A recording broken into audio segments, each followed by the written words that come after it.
Welcome to day 2 of the International Conference on Nanotechnology that's taking place here in the Edmonton region. This is From Earth to Space. So again, thanks for joining us live for day 2. I've got the real pleasure of being joined by Jade, who's a student here at the University of Alberta. We just happened to connect last night, actually over a donut, yes, big wall of donuts. And I was really stunned by the work that you're doing. So you're a third-year student at the U of A. Yes. Just tell us a little bit what you're working on. I'm a third-year mechanical engineering student, and I'm part of an a group comprised of entirely undergraduate students at the University of Alberta, and we are working on creating basically an electroadhesive robot that's going to basically stick to surfaces in microgravity. So we're part of the Canadian Reduced Gravity Experiment Design Challenge 5, and so we are sending our robot on a parabolic flight to test our robot in microgravity. Okay, so little robots in space is what you're working on. Yes. And you're in your third year of university? Yes, third year, yeah. It's pretty amazing. So again, we were joking a little bit about this last night, but you're not, because it's also could be in a vacuum. Yeah. You're not looking at suction, you're not looking at like Velcro, it's static electricity basically that you're using, right? Yes. Like when you rub a balloon against your hair and stick it to the wall, it's that similar sort of forces just like amped up to like kilovolts of electricity.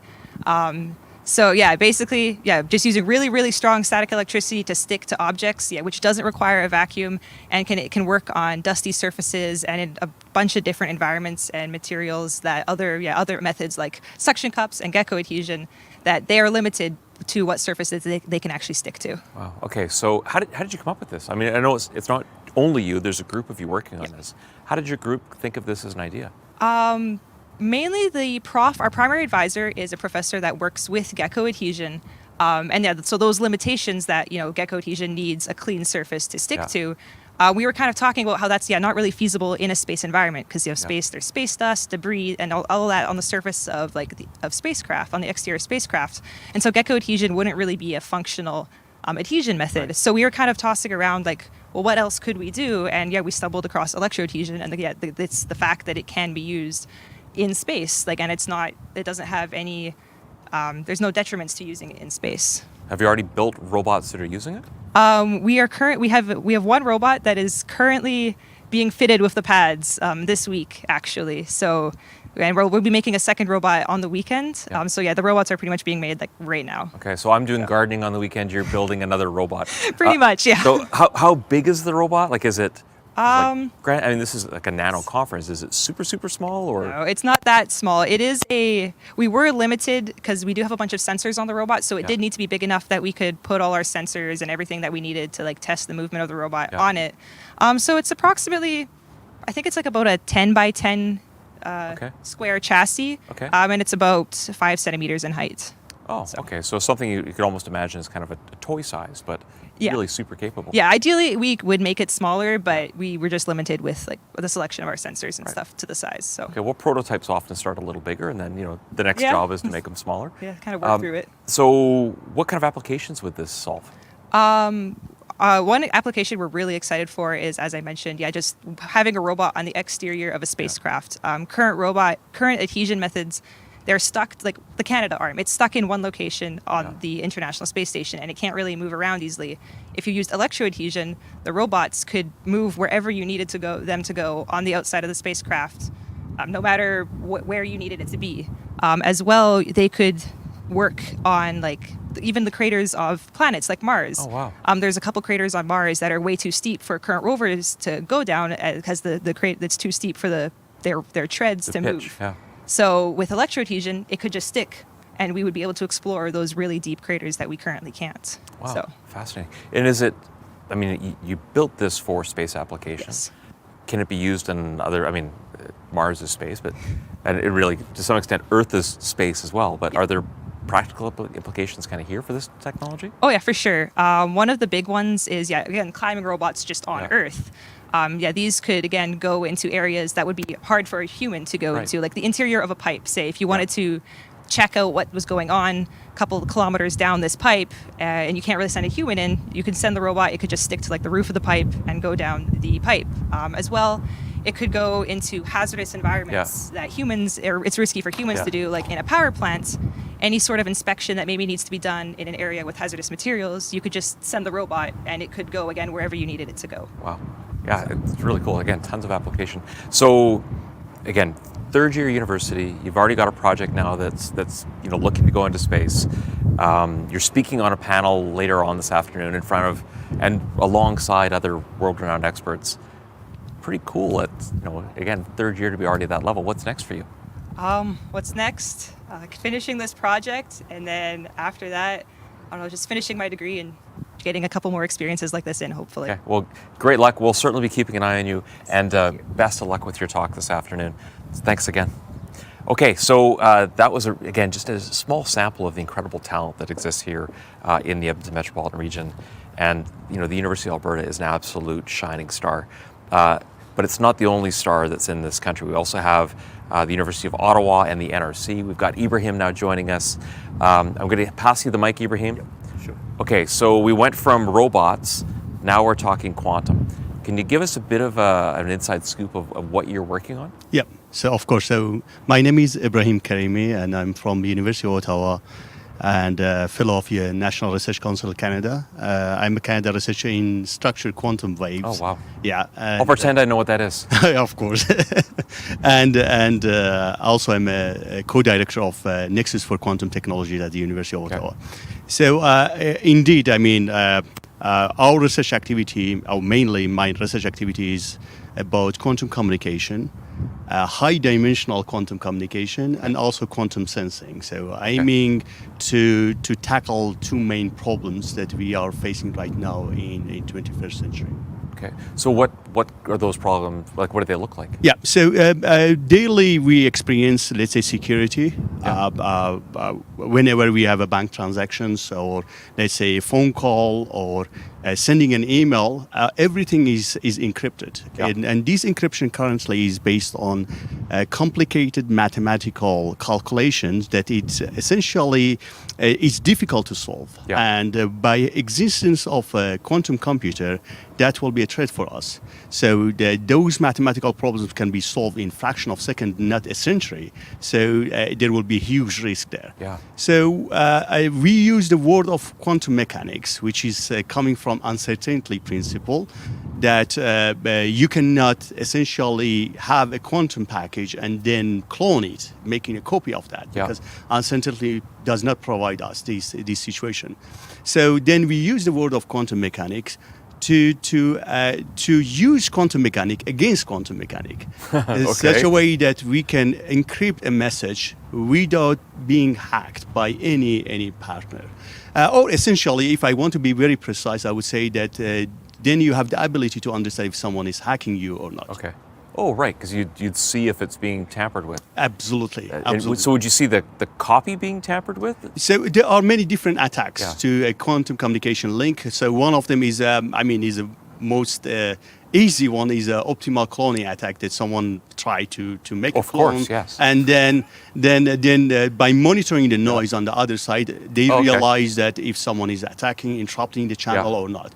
And essentially, if the noise is below a certain threshold, then there is a mathematical proof for that guarantees that the channel is secure. Okay. What's the what kind of distance are you working with? Is it, are you still at a stage where they have to be kind of close, or can they be opposite sides of the planet, out in the middle of space? Excellent question. So essentially, it depends on the link. So, for example, if you use the fiber network that currently we do have, the fiber network is limited to 100 kilometers or 200 kilometers, not more than that. So if we want to go from coast to coast, then we do have a problem, because Canada is really wide. So we have to go with satellite. And satellite is the only solution that we can go for. And Canada, actually, University of Waterloo is leading, and we are a part of this initiative that we are trying to launch a quantum satellite in Canada and aiming for this goal. And wow. Yeah. Wow. Like I know that there's amazing work happening it's not exactly software when it comes to quantum. I didn't realize there's that much happening on the hardware side, where it's also getting quantum chips is hard enough. Quantum satellites. Can you break that down a little bit? I don't quite understand how far that's going so quickly.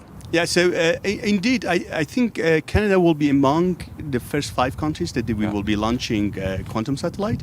And as I said, it is led by University of Waterloo, my colleague Thomas Yeneven there, and the Canadian Space Agency and some private companies. They are developing these satellite essentially. And they, as you say, it's a very, very complicated device, and you have to fit everything inside of a cube, which can be handling the entire of the electronics and sending the photons to theirs, and then you can detect them. Yeah. Wow, it's amazing. And again, forgive me if I'm asking a silly question, but is this about entanglement to then do communication, or are you actually sending something? Yeah. So there is, by the way, there is no stupid question in the world. So actually, that's an excellent one. So there are protocols which doesn't require entanglement, but indeed you can go with entanglement, and and that essentially also improves the length, because you can send it. You can use another party to share the information between 2 sides, and the length will be increased. Okay. So if you're using it again around communication, is it you're making a copy? Do you have to physically move the copy, or I'm just trying to understand again how the network moving the photon or up to the satellite? How are you actually moving that communication? Yeah. So indeed, in the quantum communication network, essentially we need the classical platform. Yeah. So we are not touching the classical platform. Okay. What is happening is we are sharing the key. So encryption is happening, but we don't know which key we have to use it to read it. And maybe knowing the key will take you a century to understand. Yeah. And even prior to sending the information, we have absolutely no idea what's the key, because the key is based on the rules of quantum mechanics and randomly generated, and security is provided there. So essentially what we do, I mean, mainly we are using the quanta of light, which is photon, because the photon barely interact with the environment. The coherence is preserving there, and we can send them either through the fiber. We are creating, let's say, pair of either single photons, and when you are sending through the channel, and the other side they are detecting them with very, very sensitive devices and understanding which information was encoded there. So that is essentially is happening. It can be also in the free space. This is what we have done in 2017 at the University of Ottawa between 2 buildings. So we have a free space link, and essentially the students were able to send information there and detecting from the other side. I think that was the first high-dimensional quantum key distribution, going beyond the 0 and 1, so going higher than that. Yeah, well, it's absolutely amazing. And it was the key piece I wasn't understanding. So that's, again, not only is it quantum encryption is really hard and hard to intercept, the way that you're sending it's hard to intercept. And then also the key is so, almost infinitely unique that it's, how would you ever break that? Yeah, so I mean, in order to have such a system, actually there are many puzzles that you have to resolve them. Having a proper source that tells you or generates you single quanta per time. If you have more than 1 quanta per time, then you are increasing the risk to be hacked by someone else. Yes. Because that's more, let's say, particle there can be used to understand what's going on with the information there. Okay. And the other one is sending the information and encoding the information there, which is what we call it manipulation of the state, quantum state. And the other side is detecting the state. So you have to have really so sensitive devices and very quick devices that per time you understand which information is encoded, and with 100% certainty you can detect them. And all of those, they are very complicated together. On the top of that, as you say, that about the encryption technique, which we have about maybe 200 encryption techniques, which each of them they can be used for different, let's say, platforms. One of them is for doing the communication in a noisy environment. One of them knows sending further information, or the other one is that reducing the situation in such a way that we're being hacked by someone else, and etc. Yeah, it's fascinating. The early work that I've read about, this challenge is small bits of information moving. Where are you at now in terms of how much you can actually communicate across this? So quantum communication indeed is way advanced the other rest of the quantum science and technology, or quantum 2. So I would say that is the first one that will be available. In Canada, I would believe that very likely in the next 5 years, definitely we will have several networks, quantum networks here around the country from coast to coast to coast. So we are very close, essentially, and hopefully in 5 years we will have some secure networks. Wow, it's amazing. So can you kind of put that in a global context? Again, I know you're someone with really global reach, global thinking. Where is Canada in terms of the rest of the world? So I would say European, they were quicker with respect to us. Although individually we have fantastic scientists in Canada, which they are doing great science in quantum technologies and innovation. Comparing to China, comparing to Europe, we are a little bit behind. Okay, interesting. So one of the things I think is really unique about Canada as a whole, and actually the Edmonton region in particular, we've got the third, richest environment for AI research here out of the University of Alberta, third in the world. Right. We've got a nanotechnology center here, some amazing work. We've got people doing incredible things in quantum across the country. The confluence of those three technologies, is that also what's really helping unlock the nano, the AI, and the quantum? You need them. You need all of them. So when we talk about nanotechnologies, we are talking about those, let's say, devices that can be used to generate single particle or to detect them. So we need that technology to manufacture single photon generation and detection system, which what we call it quantum dots, or let's say superconducting detectors and etc. And if it comes to AI, we need AI in any part. So they are really, really important, and we need them. Wow, fascinating. I know we've only taken about 10 minutes with you. We could have taken the whole day. The work you're doing is just absolutely fascinating and really, really important. I don't know how much time you spent in the Edmonton region. This is absolutely the first conference we've held on this nanotech, quantum, and AI. Any impressions before we kind of wrap it up and hand things back over? So I already visited here a couple of times, and I visited the nanofab facilities, one of the best, I would say, in the country and around the world as well. So I think with this initiative and the conferences, we can do brainstorming, and I'm very likely we will do great science together. Okay, wonderful. Thanks so much, Ibrahim. Thank you. Okay, so this is a quick little conversations to start day 2. We're joining you here live from the Edmonton Convention Center, overlooking the incredible Edmonton River Valley, and I'm going to hand it back to Kessia.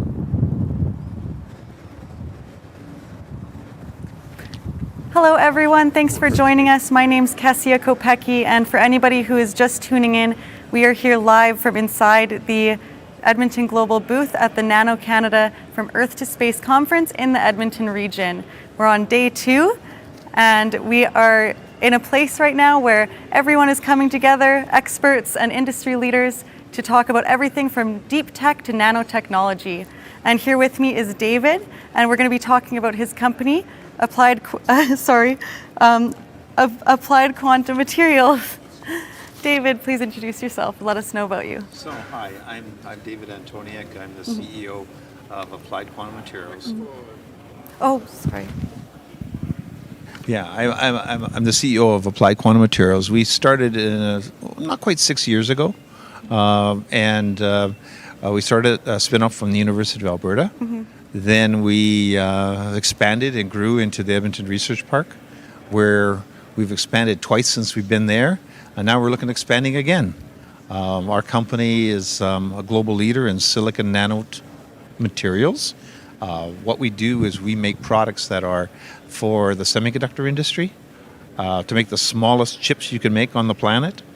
We make materials for the medical industry, medical reagents, and we're doing some other cool stuff in other areas as well. So what are the chips, like what kinds of projects or tools do they go into? So nanolithography is a process whereby you expose a wafer, a silicon wafer, and to electromagnetic radiation, light or something like that. You have to put a resist layer on that coats the chip so you can make the mask to make the actual fine feature sizes on that. Okay. And I heard that your company, AQM, or was it you in particular, had a huge hand in the nanotechnology industry that kind of led to bringing into Alberta. Can you tell us a little bit about that? Sure. Well, back in 1999, a colleague and I were thinking of a millennial project. So to do something, some grand project sort of thing.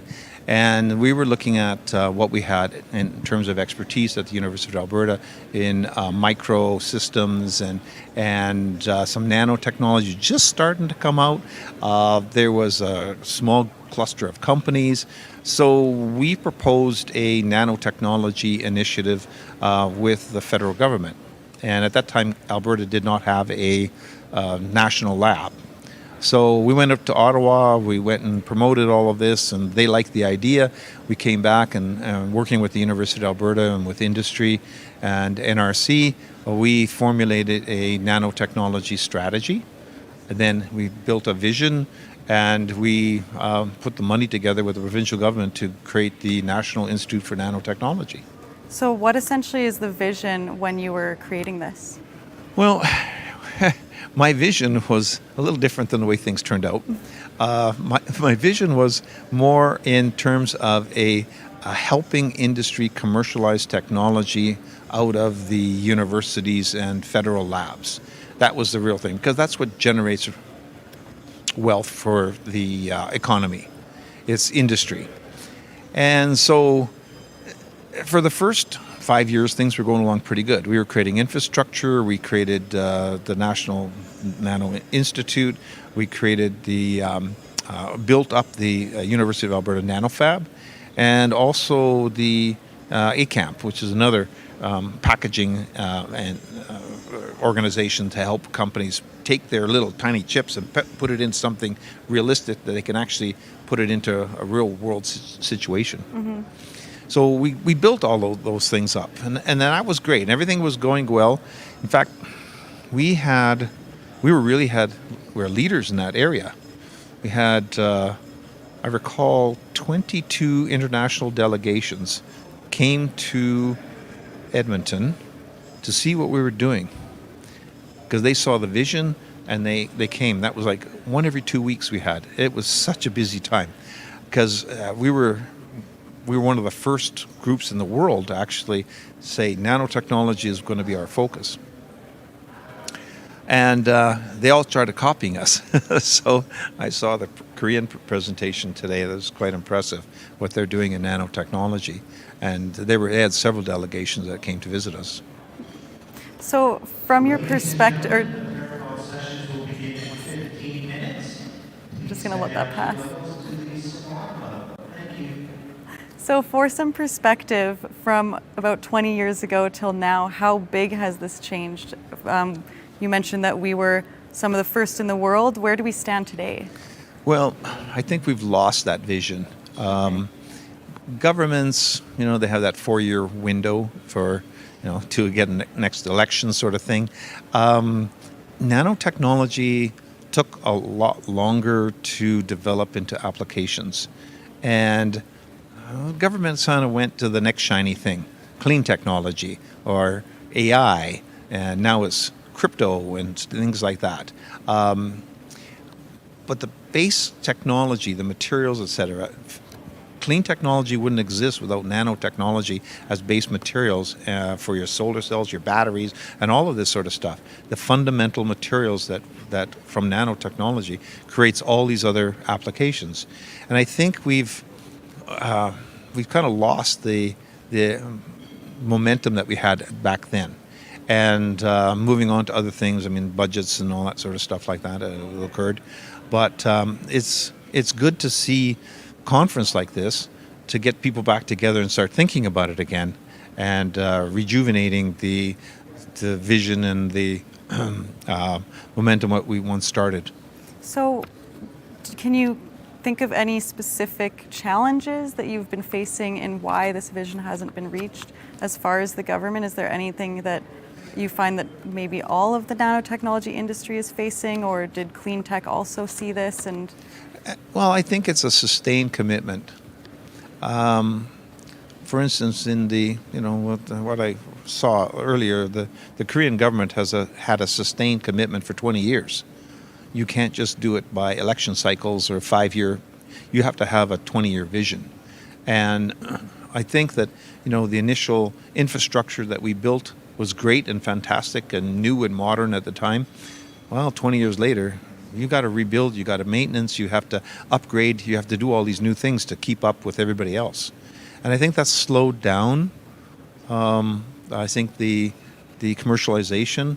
Then there was also the National Institute for Nanotechnology lost some of its cachet a little bit between the university and NRC by control, and their focus was on basic research. And industry stepped away from that. We didn't want to get involved in their issues. We want to commercialize technology. So, and that lost some of the vision to commercialize the technology. Mm-hmm. A lot of the companies that we were engaged 20 years ago are still around today. They're still doing great things, but I think we could have done a lot better. Okay. So now to today, we're just at the tail end of a pandemic, and I know AQM has dealt with a little bit of technology development as far as, I think, rapid testing. No, it's actually the PCR testing. The PCR testing. Do you want to tell us a little bit about that? Well, there was when the pandemic hit, there was a global shortage of these medical reagents. They're a little, they call them magnetic beads. They're used to attract and manipulate DNA from the COVID test. So from the swab, they add these little beads and they can swab it, and then they can extract out the nucleic acid, and then you can test it under a PCR. Well, when the pandemic hit, there was a global shortage, and Canada did not make these materials. We had to import them from everywhere else, and everybody was on allocation, and as a result, there was no one to provide these materials for Alberta Health Services. So we got contacted by a University of Alberta researcher who was also cross-appointed to Alberta Precision Labs, who was doing the testing, to say, could you do these things? And we said, sure, but we need specs. So we started developing things. It took us 55 tries before we got the first specs correct. How long was that? That was 3 months. Okay. But then they wanted it to be for the robotic extraction machines. So we had to change that somewhat. So the first, after variant 55, we were able to do very good quality for the manual test, but that's only 8 at a time. Slow. Mm-hmm. The automated does 96 at a time. So we had to change the formulation, and we hit at 92, which was about late August, September, we hit that. And then they said, oh, these are really, really good. They're better than anything on the market. However, now we need large volumes, so we had to scale up manufacturing. So what we did was we started scaling from small to bigger and bigger vessels. We ended up subcontracting work to local machine shops to build the reactor vessels that we would have had to buy from the United States, and it would have taken a month to get. We did it all in 2 weeks. Where were all these local machine shops? Was it in the Edmonton region or all throughout Alberta? No, they were just local companies in the Edmonton region. They came in, they weren't working because everything was shut down on COVID. They were eager to help. So they came in and took a bunch of pictures. The next day I had 3D CAD drawings, and then 2 weeks later I had the product delivered into our labs. And we started integrating it with all the rest of the stuff, and then away we were on production. The next stage was to convince Alberta Health Services to buy our product. They were testing it. They knew it was good, but they had been burned before for other COVID projects, and they were kind of risk adverse. So I told them, look, we did all the development. We put all the effort into it. You're not taking any risk. We're taking all the risk. If we don't deliver, you don't pay. So they said, all right. They finally agreed. And so what happened was that we started to, in January, started shipping volumes for 50,000 tests a week. And we met that for a whole year. Were you shipping it just within Canada? Or? Just in Alberta. Yeah? Just in Alberta? Just in Alberta. Okay. That was the demand, so it was so high. So where is this project now? Is it still current with the pandemic, or has it evolved? It's because the pandemic has subsided. What we've done is taken that platform technology, and we're evolving it to do more specialized nucleic acid detection. So we're taking these nanoparticles, and what we're doing is we're functionalizing it with little tiny bits of nucleic acid that will attract other bits of nucleic acid. So then we have a test that's selective for nucleic acid that we choose. So for instance, one of the ideas that we have is to look for circulating tumor DNA. You have cancer, you can actually test, you have these little bits of this tumor running around in your body. We can actually test it. So that would be the theory. We're still working on it. We've got some good results so far, but we could grab onto those bits of nucleic acid, and we would be able to diagnose that tumor much more faster during your chemotherapy. Okay. So as a result, you would have it's called a liquid biopsy. You just take blood out instead of doing all kinds of other invasive Much less biopsies and stuff like invasive. that. Yeah. So we're working on the next generation of these materials. It's kind of Star Trek stuff. Well, it's nice at least this pandemic has kind of brought these developments and innovations that might help us all prepare for anything in the future too, right? Yes, exactly. So we have about 2 minutes left. I just wanted to also touch on what your plans are with AQM. Where do you kind of envision you in the future? And if you have anything on the go that might be starting? Oh yeah, yeah. We're testing the limits to our chip technology, photoresist. We're working on quantum dot sensing technologies that can sense nanograms on a piece of paper, just instantly detection, similar to what you go through an airport. You go through security, they test sometimes, they swab it, and they put it in a machine. Our systems don't need a machine. They instantly will detect on a piece of paper, and you can visually see the detection of various different chemical analytes. We're working on optical films for medical, polymers, nanocomposite polymers, solar windows, and we're getting close to spinning off a new company. Another company that's going to be working in graphene and hydrogen. So we'll have to keep an eye on Yes. anything to be announced in the future. Yep. Any timeline? We're still trying to figure out the science. It works, but we don't understand why it works. So the science needs to be figured out first. It was a discovery that came by accident, and we were contacted, and we were going to look at the science and see whether or not, before we go out into the venture community or the granting agencies and things like that, it's almost like magic. It's really cool. That does sound pretty magical. Well, David, thank you so much for joining us today. Yes. It was really nice to have this discussion, learn more about your company and what you're doing in the Edmonton region. So thank you, and Will I do. hope you enjoy the rest of your conference. Thank you, Kessia. Thank you. Okay. All right, so thank you guys so much for joining us. We're just going to push it over to Chris McLeod, and he's going to talk about AI and robotics. Hi, Kessia. Thanks so much. For anyone just joining us, as Kessia said, the next conversation is about robotics and AI, but thankfully I'm not the one talking robotics and AI. It's these two. We've got Bill and Martin, DTS, University of Alberta. Can you maybe just, Bill, start with you, just a little bit about who you are, where you work, kind of what you're working on. Well, thanks for having me, Chris. So I'm with the Digital Technology Supercluster.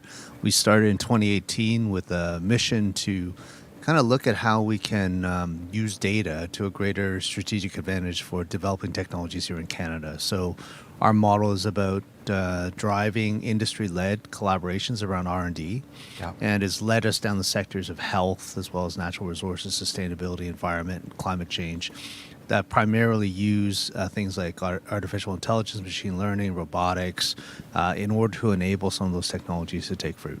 Yeah, fascinating. And the work that the Digital Supercluster is doing is really world-leading. It's great stuff. Martin, how about you?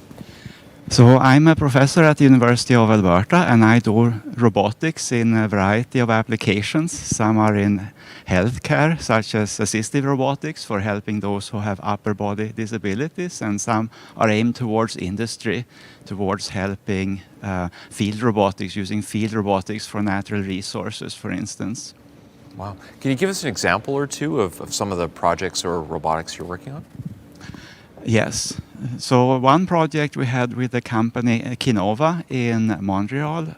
Kinova produces a robot arm Jaco that goes on wheelchairs, and in what we did in the project is to make that robot useful for people who cannot use a regular joystick. So instead we used computer vision to find the objects, and the person would then pick one of the several objects and say, I would like, say, the cup of coffee, or I would like the sandwich, and then the robot would pick it up for them.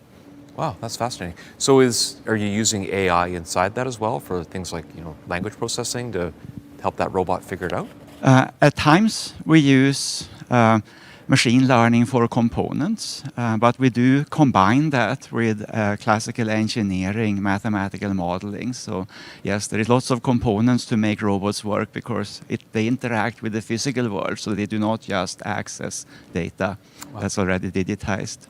Wow, fascinating. And there's some really amazing work happening, in many areas across the University of Alberta. One of the people that I've really had the pleasure of getting to know a bit is Patrick Polarsky, who runs Blink Lab, and so they're creating artificial limbs that normally a person has to learn how to use the limb. In this case, the limb's got AI and reinforcement learning baked into it, so the limb actually learns to use or work with the person. Is it similar but just different tech that you're doing? So our arm is for those who still have their real arm, but they may have cerebral palsy. That means that they have spasms, so that they cannot hold, say, a glass steady. Or they may have muscular dystrophia, so they do not have the strength to lift the glass. Or, I guess they could be outright lame. But unfortunately, they do not get... So prosthesis is supported in Alberta, but unfortunately these arms are not. So it's a longer journey towards getting a robot arm on your wheelchair, even though that can be cheaper than a prosthesis than it is to get the prosthesis, just the way our insurance system works. Otherwise, of course, the aim is similar. We would like the people with upper body disabilities to be able to live independently, and that's where research in Holland, where these wheelchair arms are supported by the healthcare system, have shown that people can go back to living independently instead of living in a care facility. A larger proportions can have jobs when they get robot arms on their wheelchairs. Wow, it's fascinating. I've got about 800 questions. I think I could ask as a follow-up for that. But it makes me wonder, again, Bill, with the work you're doing across the country around the Supercluster, are there projects like this or activities like this that you're seeing in many places? Yeah, actually, you know what? As you asked the question to Martin, it actually twigged an example of a project we're doing with one of the leading general purpose AI companies in Canada. Sanctuary AI is a company that was born out of this idea that you can actually kind of marry those two areas of robotics and AI.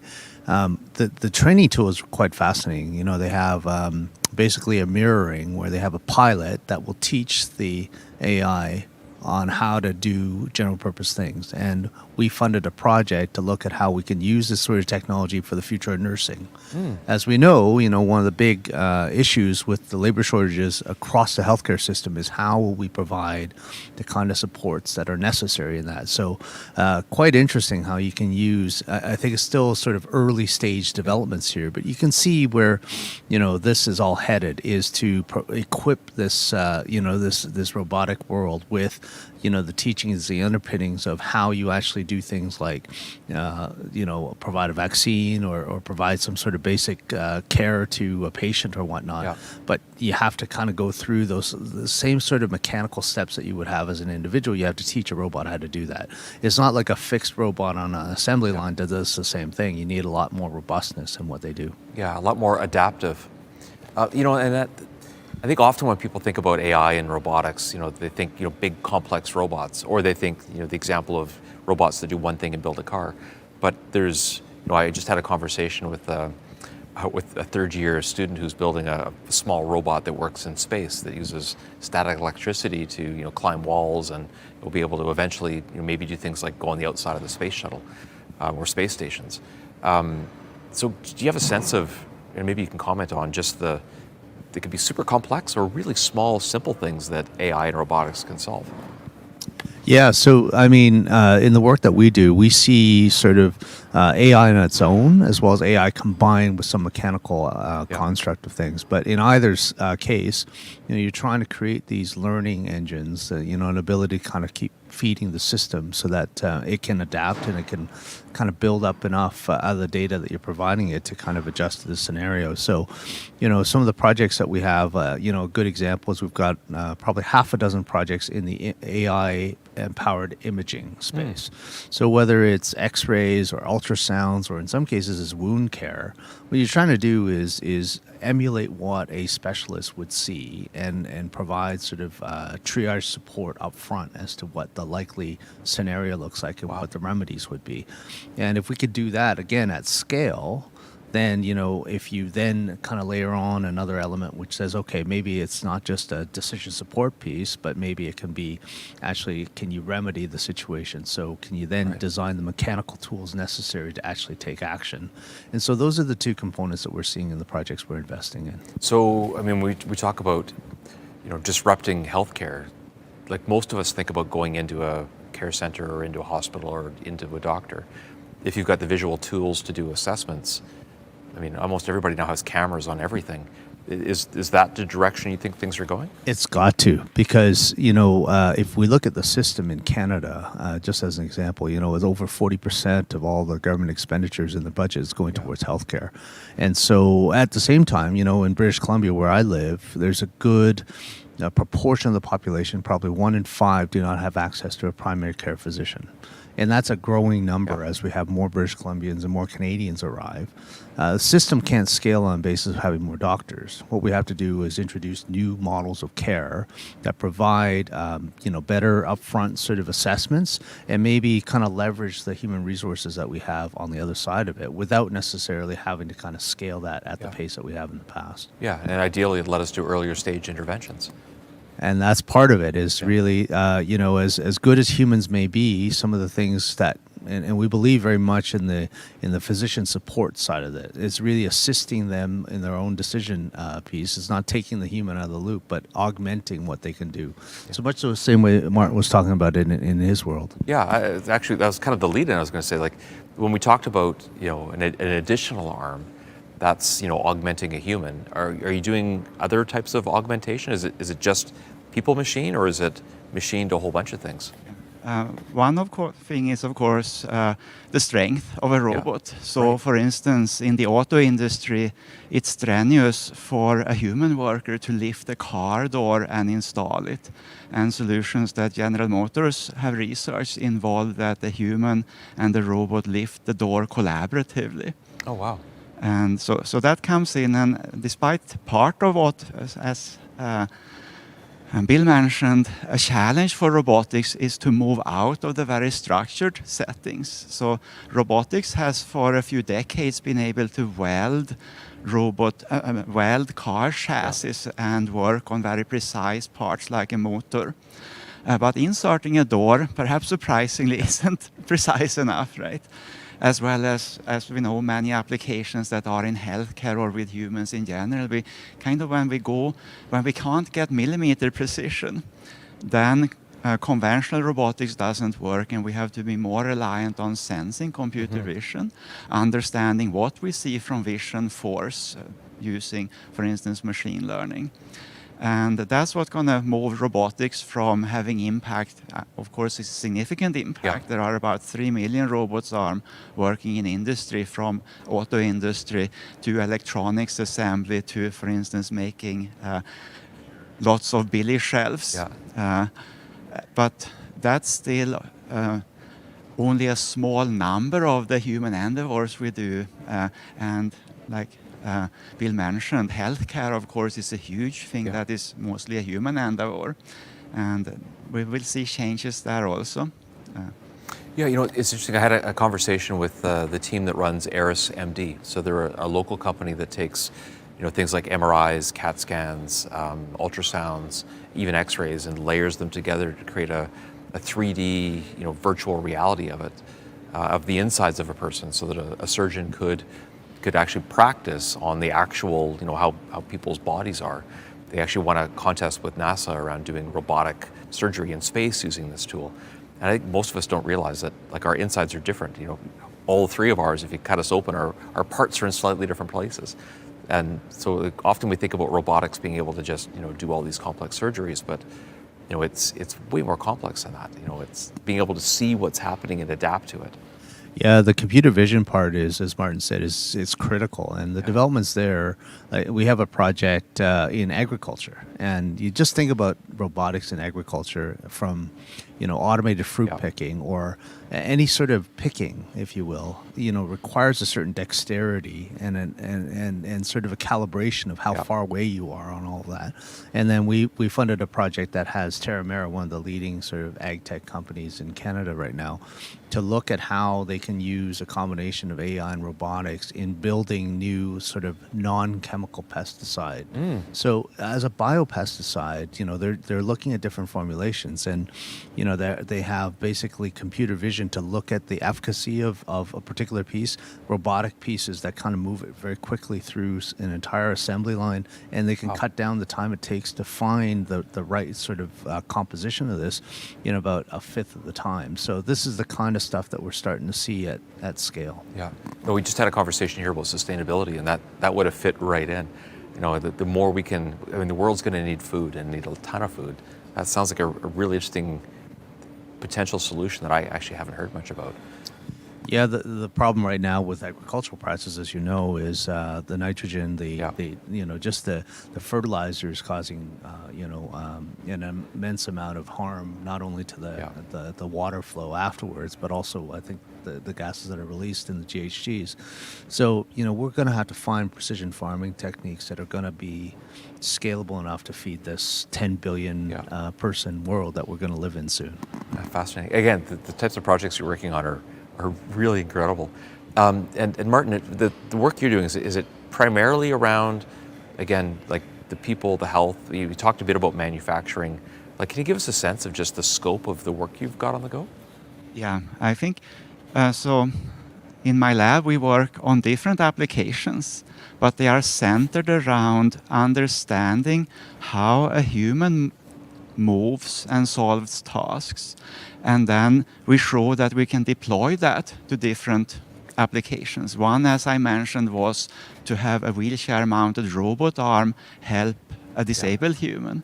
Another one is to be able to deploy a robot arm on a mobile platform, so that in cases of emergencies, say that you have a leak in a pipeline, something gone wrong at the wellhead, or something's wrong at an electrical substation, engineers can be far away from that situation. We work with BC Hydro, for instance, and of course they have infrastructure all across the province where it can take hours to fly there in a fixed wing, and even longer to fly engineers there in a helicopter. Right. So often the response time to, say, a downed line from a tree or a problem in a substation can be many days. And it's even longer when there is a major provincial emergency, like some torrential rainfall or wind, because then, of course, helicopters will primarily be used to help humans. Right. So then the idea of having a robot that can go out and assess the situation, shut down critical functionality to not cause more damage, or in the case of, you know, pipelines, stop leaks, and then being able to do minor repair tasks is something that we look into now, using additive manufacturing to be able to, for instance, repair a crack or a leak, at least temporarily. That's what we see as an application where a robot arm does something that's unstructured. Every emergency is going to be different, so the robot arm has to go there. Just like in medicine, we will have engineers in the loop guiding the robot, just like we will always have doctors. Wow. And that hopefully will help mitigate, hazards as well as environmental damage. And what's interesting is this harkens back to Canada's most famous robot arm, the Canada arm, right? So everything that Martin's talking about, the ability to have the flexibility, dexterity to repair things, to have human control, but also have sort of a physical distancing from what a human is controlling versus what the robot is doing. I think that's all part and parcel, and how much automation is part of that, how much training is involved in that. I think it's things where Canada can continue to have a leadership position. Yeah, absolutely. Well, go ahead, Martin. Yeah, so in fact, of course, we have the new Canada arm being built for Lunar Gateway. And that is a technology where they move beyond. So the Canada arm on ISS currently is completely operated by humans. Either it's pre-programmed in detail, which means that it often takes about 6 months to prepare a mission. Oh, wow. Or it's teleoperated by the astronaut, where the astronaut literally holds 2 joysticks, very much like the kind of flight sticks we can get for our gaming, right? But it's completely in detailed, guided by the human, just like when we drive a conventional car. But in the Lunar Gateway, there will be fewer periods of contacts and fewer times when the station will be manned, so the robot will need to be able to operate semi-autonomously, still, of course, doing what the humans plan for it, but be robust to changes. So that's a challenge that comes up in this very large $1.9 billion government project. Then, of course, the challenge for society is how to then be able to transfer that technology to companies in Canada. And, of course, in Alberta, that is some distance from the Canadian Space Agency in Montreal. So. Wow, it's fascinating. And again, the theme of this whole conference is from Earth to space. So I love how we kind of went from the most intimate, which is our own bodies, to how are we building things and doing things, how are we growing the food we eat, and now that right out to the how are we taking these things and applying them to space. So are you working on some of that work in space with the Canada Arm or other projects? So I had projects with the Canadian Space Agency for about a decade, and I also worked at the German Aerospace Agency. So yes, we have provided some solutions for vision for them. For instance, reconstructing the actual geometry. And what we might think, why do we need to do that? The space station, we have CAD models for it. But many actions where the Canadarm has to work on the space station, still things happen that are unmodeled. An astronaut may have been out there and left some of the steps that and handholds that they attach to the space station and just forgotten to bring them in. And then there is another object in the way. Other tasks are unstructured by nature, so that when the Canadarm has to grasp an incoming load, we cannot exactly predict what position and velocity that's going to come at. So those are times where we need to use vision and other sensing to perform the task. Amazing. And are you doing work in space as well with some of the work that's coming out of the... Yeah, I wish. Actually, what I will say is that we had some very interesting discussions with Canadian Space Agency. Yeah. They are involved with a few of the companies that we are partnered with. There's companies that are in the Earth sensing, sort of remote sensing world, launching satellite networks, doing all that kind of stuff. But I think the most interesting application that they actually brought to us was future of medicine, right? So back to Martin's comment about semi-autonomous methods, it also applies in the medical field. So, you're not going to always have, in most cases, physician or medical expert, on board any of these sort of, especially when you plan large scale, like long distance missions. So, what they're trying to do is figure out how you can use some of these recent developments around AI and robotics to actually provide for, health and medical care, on journeys like that. Wow. Yeah. There is so much that we're just on the cusp of. Can maybe, actually on that note, can you maybe talk just a little bit about, what's coming in your fields over the next Is 5 years too short of a horizon to look? Sometimes it's easier to say, in 10 or 15, we think we're going to be here versus, what's immediate. But can you give a bit of a sense of what you think is coming next? Do you want to maybe start, Martin?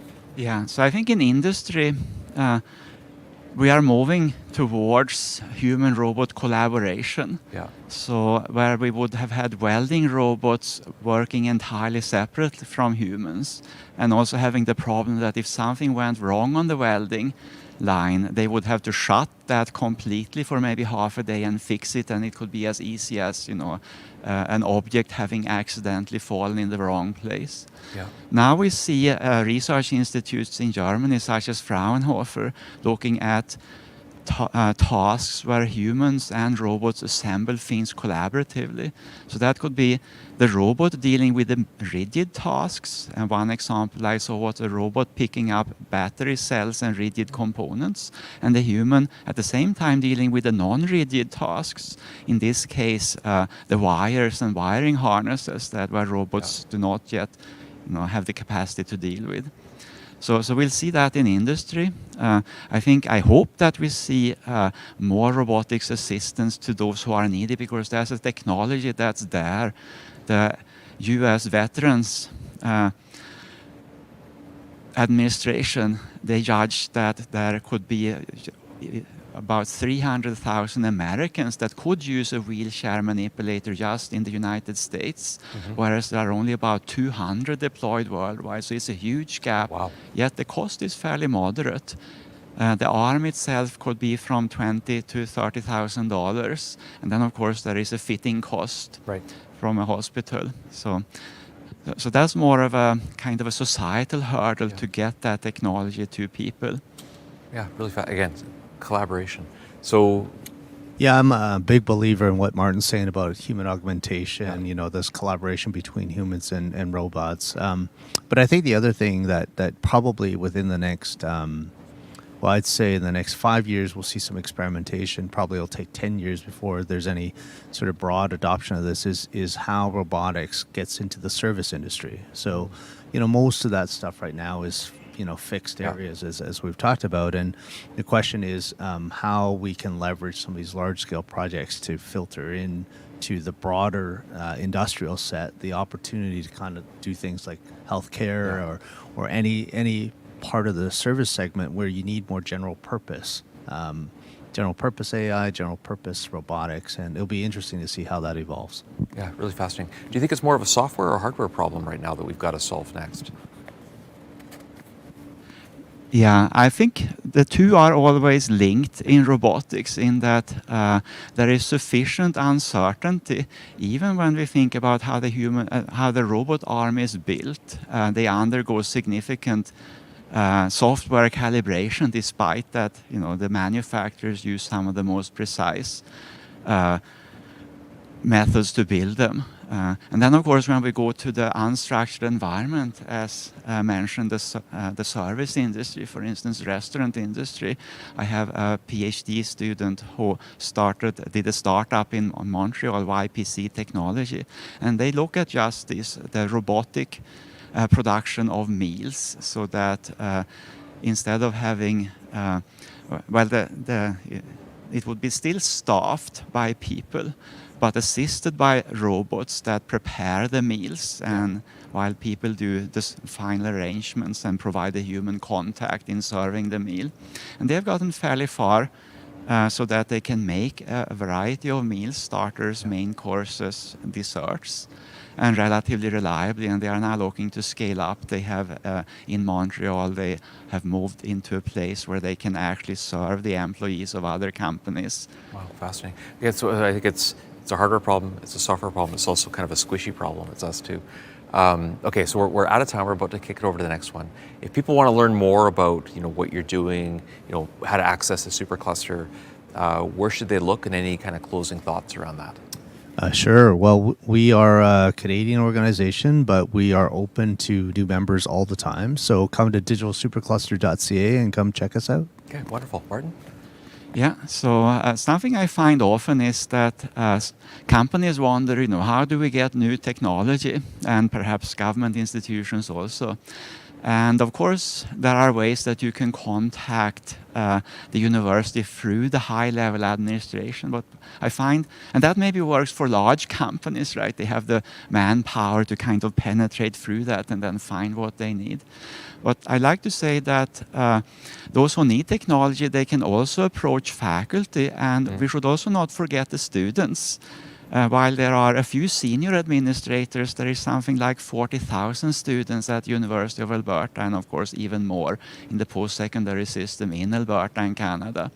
Many of those students look for internships. Yes. And a good way to get a competent expert that has up-to-date knowledge is to hire an intern for a summer or for 8 months or for longer. Yep, I'm so glad you said that. That's a great way to end this. If we want to build this country, we're going to do it on talent. If we want to build talent, you need to educate them, but they also need that first job. So love what you said there, Martin. Bill, Martin, thanks so much for this. Really appreciate your time, the work that you're doing, and it's really making a difference. With that, we're going to throw it back to Kessia for the next conversation. Thanks, Chris. Okay. For anybody just joining us, my name is Kessia Kopecky, and we are live here at the Edmonton Global booth in the NanoCanada conference From Earth to Space, where we have thought leaders and experts from all industries coming here to talk anything from nanotechnology to deep science and deep tech. And here with me, I have John Davis. Welcome. Thank you for joining us. Thank you very much for having me. Would you love to introduce yourself a little bit? Let us know about you. Yes, I'm John Davis. I'm from the University of Alberta here. I'm in the Department of Physics. So my background is in very low temperature physics and really the quantum exploration of matter. We do superconductivity and superfluidity and these kinds of things in my lab. So I'm actually originally from the United States, and I'm actually now a dual citizen. So I became Canadian during the pandemic, which was lots of fun. Congratulations. Thank you. Welcome. Thank you.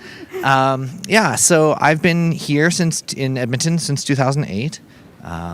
And I run a lab of about 10 to 15 people at the university.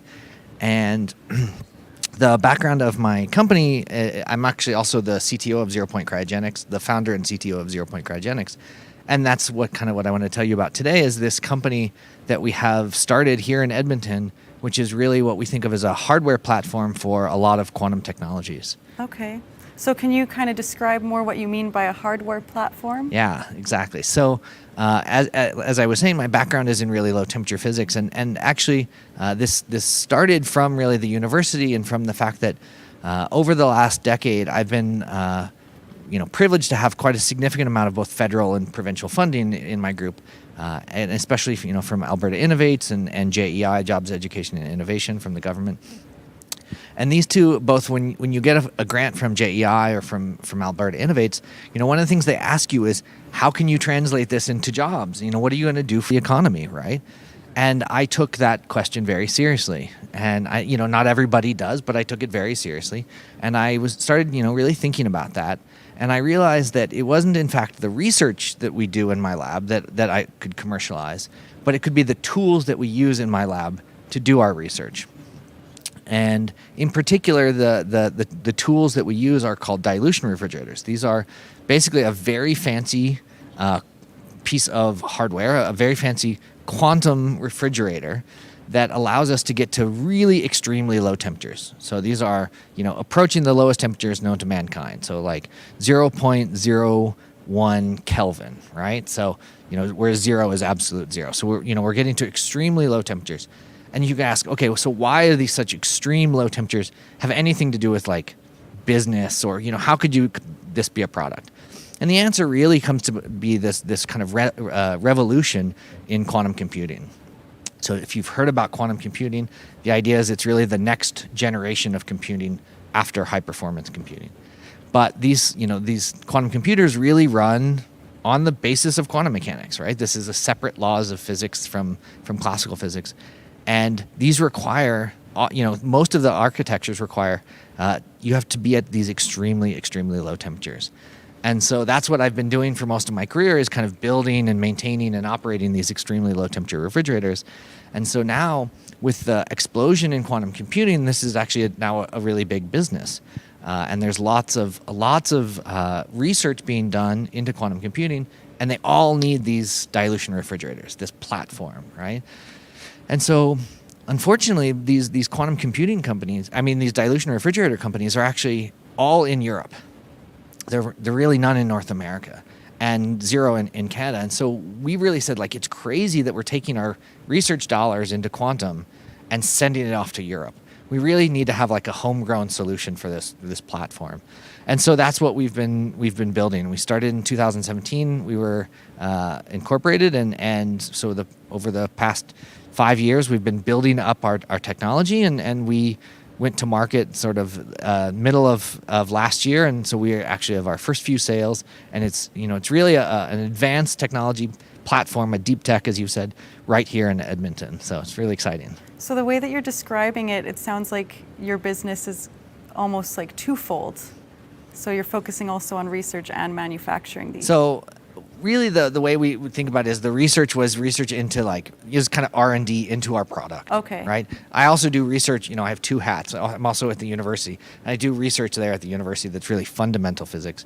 But this arm, is actually we've brought it out of the university. We have our own facility here in Edmonton on the south side, and we're really manufacturing and producing these systems and hope to be selling worldwide. So who do you intend to be using these? Yeah, that's a great question. So the three primary customers of ours will be academic labs like mine, right? But often labs that are researching quantum computing. Also, the industrial R&D labs that are looking at quantum computing, for example, Google, IBM, Raytheon. There's two really great ones here in Canada, Xanadu and D-Wave. These kind of quantum computing companies that people hear about, these are our customers, right? As well as the government labs that are doing quantum research. So our first few contracts here are actually in Canada, and we're really thankful to actually have some really good traction in Canada so far. Nice. Are your contracts within Alberta, or are you sending them everywhere? Yeah, so we haven't had any sales in Alberta yet. We're working on it. I'd really love to sell one to University of Calgary. Well, actually, there was a really exciting announcement today. I don't know if you heard about Quantum City. So the province is funding $23 million for this large quantum initiative that's based in Calgary called Quantum City. And it's going to be about research throughout the province. I'm hoping we can use that to sell one of these fridges to University of Calgary. But no, for now, actually, our first two sales are in Canada, and these are actually pretty expensive units, so they're really large systems, and so we've got one customer in Toronto and one heading off to a national lab, so we're really excited about that. That's awesome. Congratulations. Thanks. Thank you. Looks like you're making some groundwork there. So. Yeah, so it's been quite a journey, and it's been quite different from my academic hat. So really spending that time learning how to build up the company and get it going. We have about 10 employees right now, so it's still rather small, but we're building actual machines and taking contracts. So that's great. That's lovely. Thanks.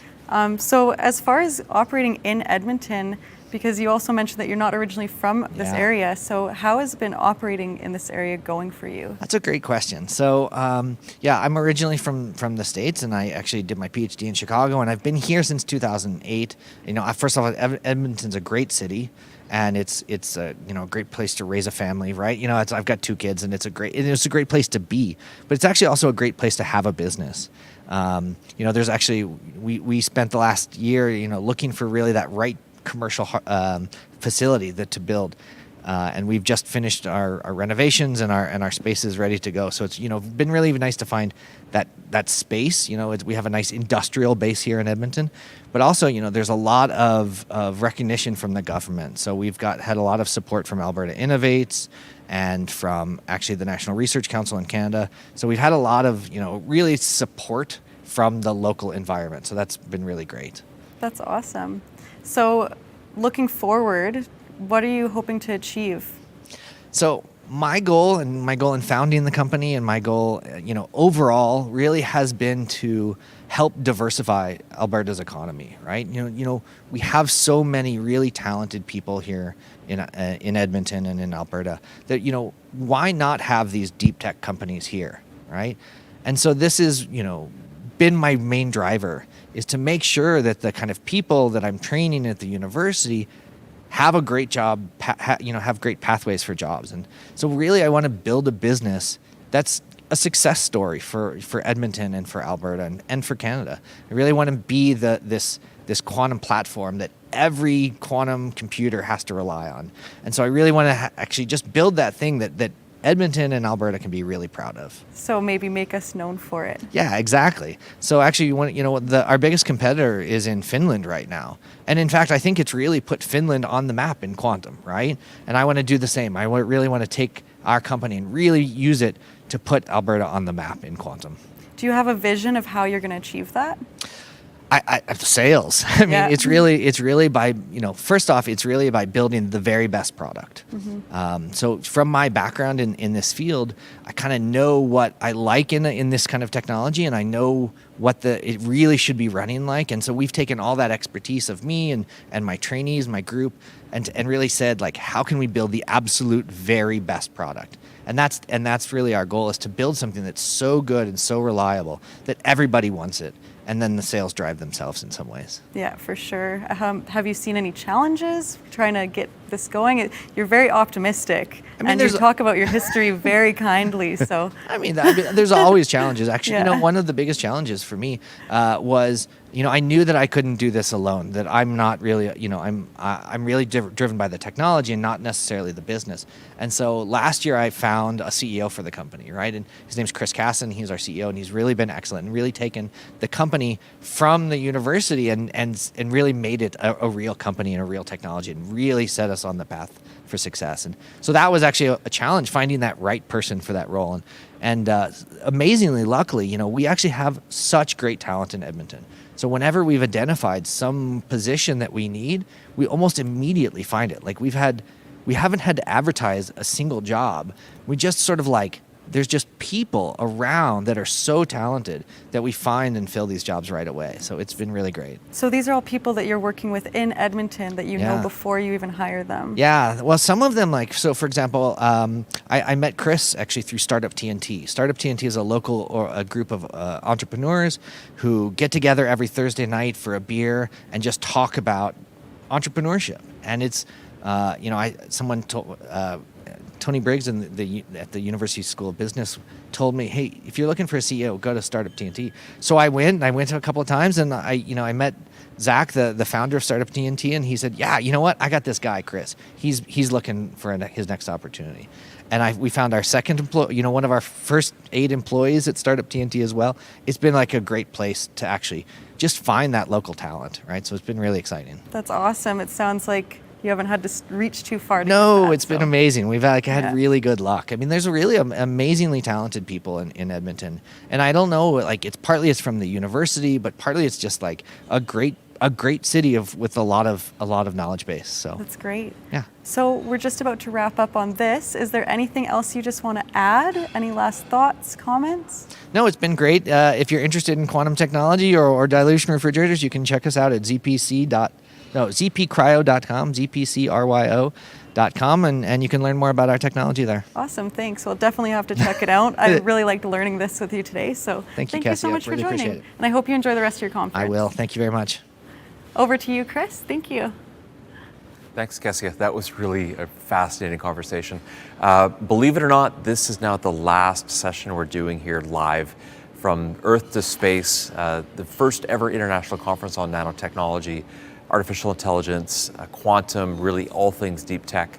But we're going to be doing this for 10 years here. So if you missed it this year, you can come next year and the year after and the year after. I wanted to have the last conversation today with a local company called Quantum Silicone.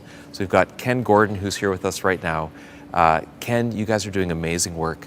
Can you just tell us maybe a little bit about Quantum Silicone and what you've got on the go? So Quantum Silicon is a company that's doing atomic scale, energy efficient, high speed computer chips. The problem that we were set up to solve is that the conventional computer chips are running out of their ability to get faster. Yeah. As you probably know, your laptop today is running at 2 gigahertz, and 5 years ago it was running at 2 gigahertz. And the reason for that is that conventional transistor-based technology is energy inefficient. So if we try to run them any faster than that, they make too much heat and the silicon melts. Quantum silicon was set up to commercialize a technology that was developed here at the University of Alberta and the National Research Council's Nanotechnology Research Center that is that makes it possible to do computer chips that use at least 100 times less energy than conventional transistor-based devices, and that are capable of running about 100 times faster. Wow. So it's a breakthrough technology. It's a transformational technology in the semiconductor business, headquartered here and arising out of an invention made at the U of A. That's amazing. And I've had the luck, I suppose, to see some of the videos you guys have done, to actually look at how your work is. And so, can you break this down a little bit? So, I mean, this is a conference about nanotechnology, right, quantum, and AI. Most nano is small, but you're even looking smaller. It's really atomic level. Like we're at the level of single atoms. Single atoms. Yeah. So can you just maybe explain that to people? Sure. We are, and this is maybe one of Edmonton's best kept secrets that maybe it's time the world knew more about. We are among the best in the world, if not the best in the world, at a technology that I refer to as atomically precise manufacturing. Richard Feynman, who is one of the world's great theoretical physicists, talked about the possibility of atomically precise manufacturing in terms of being able to put atoms where you want them. And that's what we do. We work at the level of single atoms, and we make patterns of single atoms that make computing devices that are, as I say, energy efficient and small. But the ability to do that, the atomically precise manufacturing technology that we've developed, is really extraordinary. Mm-hmm. And it developed over many years at U of A and NRC, and I think we're now the best in the world. Wow. But I think it's not just you saying that. Like, I've heard from companies like IBM, others, Google has looked at you guys. Right. Like, you're recognized as the best. Yeah, so the basic technology that we use is something called hydrogen lithography, and I don't need to go into details about how you do that, but basically it amounts to removing hydrogen atoms from the surface of a silicon crystal. IBM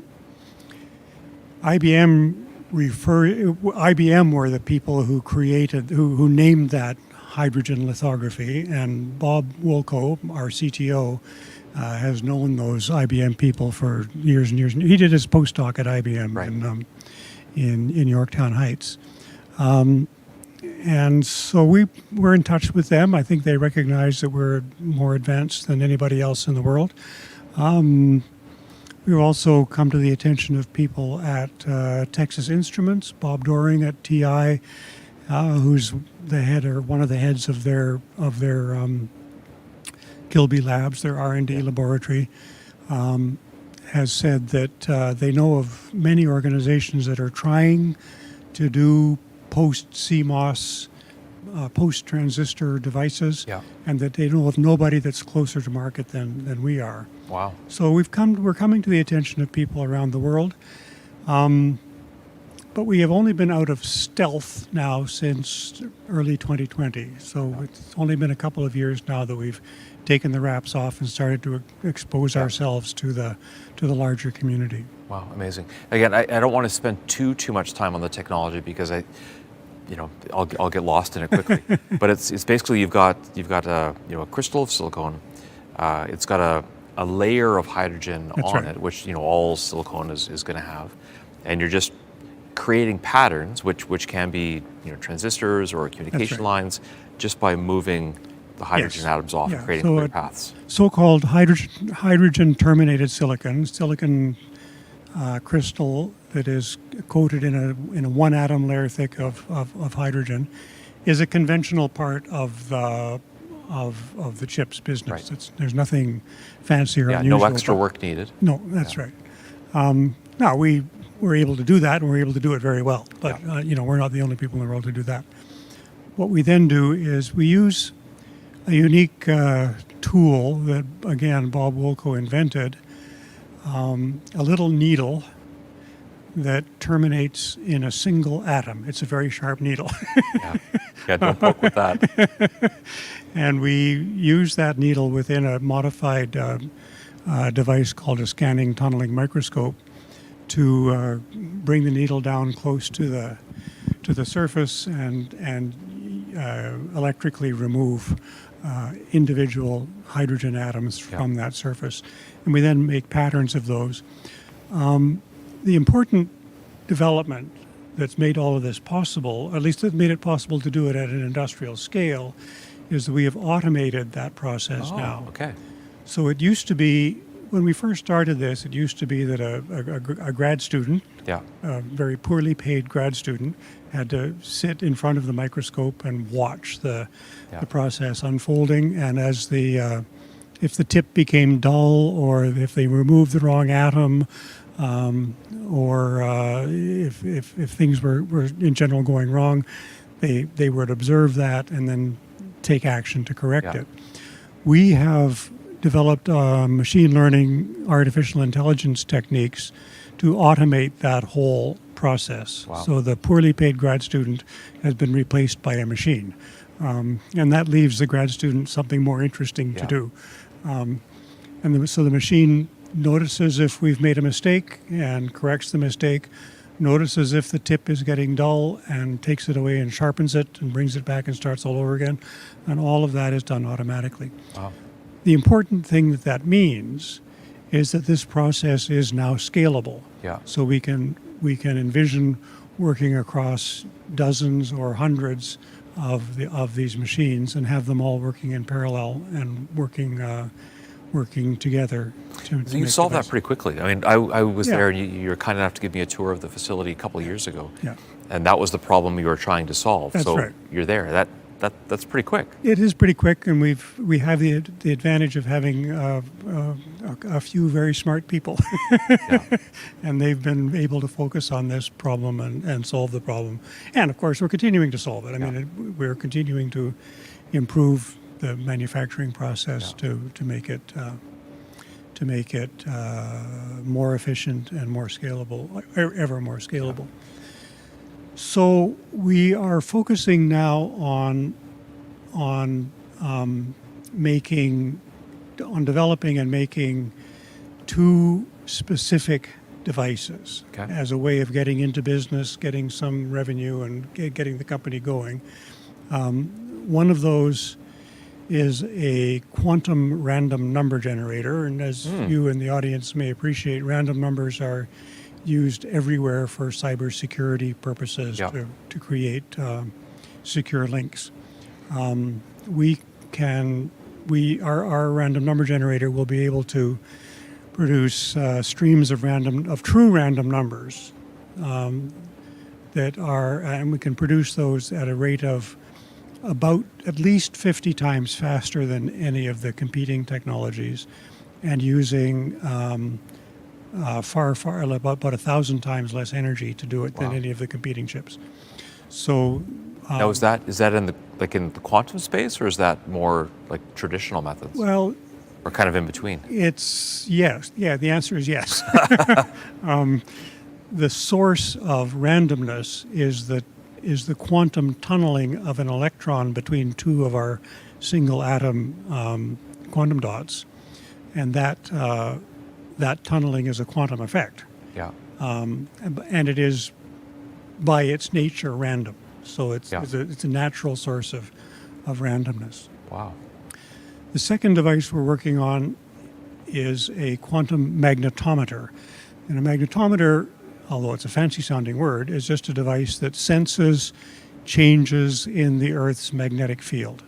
Oh, okay. So if you are looking for submarines under the water, you know that under the water there's a big piece of metal, and that big piece of metal is interrupting the magnetic field, changing the magnetic field. So you use a magnetometer to sense those changes.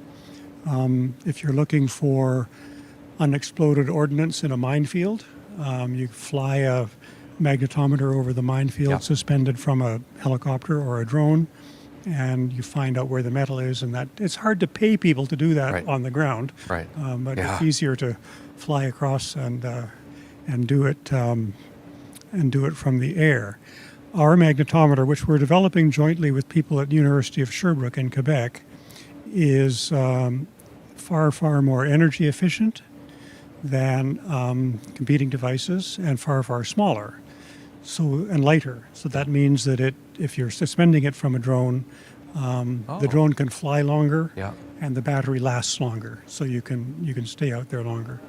So those are the two major devices that we are focusing on building. The third device is a bit more techy, called a quantum comparator.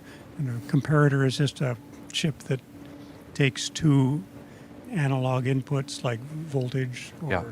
something like that, and compares them and decides which one is larger and outputs a 0 or a 1. It's an important part of a chip that we all use hundreds of times a day, called an analog to digital converter. We've Yeah. got them in our phones and in your cameras and everywhere. Wow, fascinating. Okay, so we've only got, I think, 3 or 4 minutes left. I'm just trying to figure out even where to ask. There's so many questions I could ask you. What's next kind of in your journey? So if we say, again, I think there's amazing things coming that you're building. What do you need next to kind of unlock the next step? Are you looking for investor funding, or are you looking, where are you at? We are just launching our first institutional funding round. Oh, fantastic. Looking for venture funding. Yeah.